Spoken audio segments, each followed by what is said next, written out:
Cabinet घ्यायचं त्यांच्या डोक्यात दिसते तसा निरोप मला त्यांचा आलाय. त्याच्यामुळं आज मी आता तुमच्या सगळ्यांशी बोलून जरा काही घटना पण गावामध्ये आणि इंदापूरमध्ये दुःखद घडल्यात त्याच्यावर तिकडं पण मला मदनराव देवकाते मगाशी सांगत होते की दादा आप्पासाहेब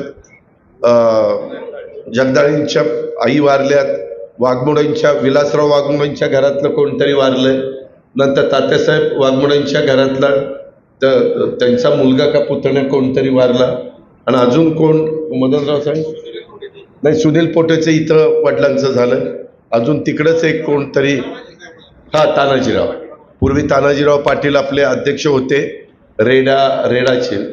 रेडणीचे, ते तिथं एक दुःखद घटना घडली. शेवटी आपली महाराष्ट्राची संस्कृती, महाराष्ट्राची परंपरा आहे, एकमेकाच्या सुखदुःखामध्ये आपण सामील होण्याचा प्रयत्न करत असतो. म्हणून या सगळ्या गोष्टी मी सकाळी त्या बाबतीमध्ये लवकर जाऊन करीन. आणि एकंदरीतच माझं तुम्हाला सांगणं आहे की तुम्ही सगळ्यांनी बघितलेलं आहे, तुमचं सगळ्यांचं जाणं येणं बारामतीच्या परिसरामध्ये आहे. आपला जळोचीचा परिसर, आपला तांदूळवाडीचा परिसर, आपला त्या ठिकाणी मेडतचा परिसर, आपला रुईचा परिसर, आपला वंजारवाडीचा परिसर, ह्याच्यामध्ये कशा प्रकारे आमूलाग्र बदल होत आहेत, रस्ते कसे आपण करतोय, फ्लायओव्हर आपण कसे करतोय, पाण्याच्या योजना आपण कसे करतोय. आपण सरकारमध्ये असल्यामुळं आपला कॅनॉल उन्हाळ्यामध्ये आपण आटून देणार नाही. 12 नाही अख्खा उन्हाळा जूनपर्यंत आपला कॅनॉल चालेल. त्याच्यातनं कॅनॉलच्या भागामध्ये लोकांनी लिफ्ट केलेले आहेत, त्याचा फायदा माझ्या शेतकऱ्याला होईल, माझ्या इतर बांधवांना होईल.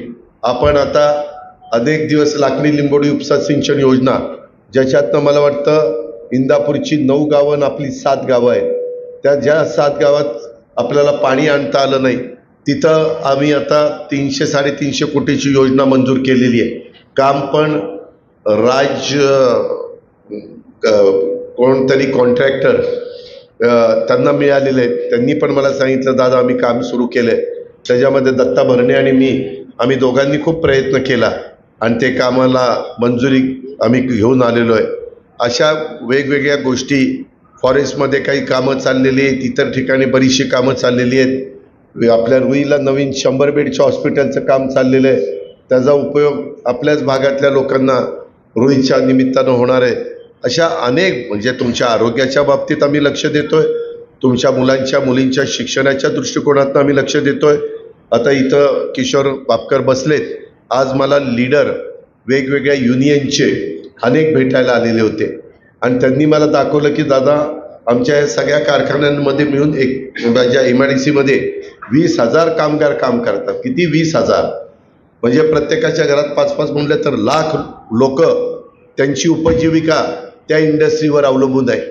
त्यांचेही काही प्रश्न आहेत, त्याच्यातनं पण उदय सामंतचे माझे अतिशय जिव्हाळ्याचे संबंध आहेत. कारण राष्ट्रवादीमध्ये असताना उदयला मी महाराष्ट्राचा युवकांचा अध्यक्ष केलेला होता, नंतर मी त्याला रत्नागिरीमध्ये आमदार केलं, पुन्हा दुसऱ्यांदा आमदार केलं, परंतु तिसऱ्यांदा काही घटना घडली आणि मग तो मला म्हणला की दादा आता मी वेगळा विचार करतोय.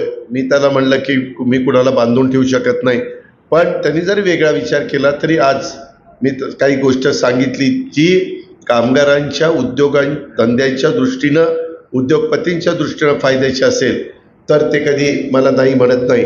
अशा पद्धतीनं आपण अधिकाऱ्यांशी, वेगवेगळ्या नेत्यांशी चांगले संबंध ठेवलेले आहेत. आज नरेंद्र मोदी साहेब, अमित शहा साहेबांच्याबरोबर आपले चांगले संबंध आहेत. मी मध्ये त्यांना मागं लागून म्हटलं की आमची बरेच वर्ष माझी बारामती फलटण रेल्वे थांबलेली आहे, त्याला आता आपल्याला भूमिपूजन करून शुभारंभ करायचा.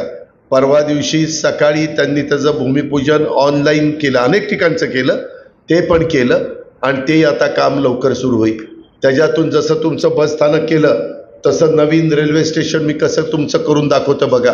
त्याच्यातून तुमच्या भागामध्ये तयार केलेला माल, मग इंडस्ट्रीमध्ये तयार झालेला माल असेल, माझ्या शेतकऱ्यांनी फळफळावर तयार केलेला असेल, माझ्या शेतकऱ्यांनी केळी तयार केली असतील, किंवा माझ्या सहकारी मित्रांनी साखर तयार केलेली असेल, ही कुठल्याही भारताच्या बाजारपेठेत जाण्याच्या करता रॅक सिस्टीम आपण इथं करणार आहे.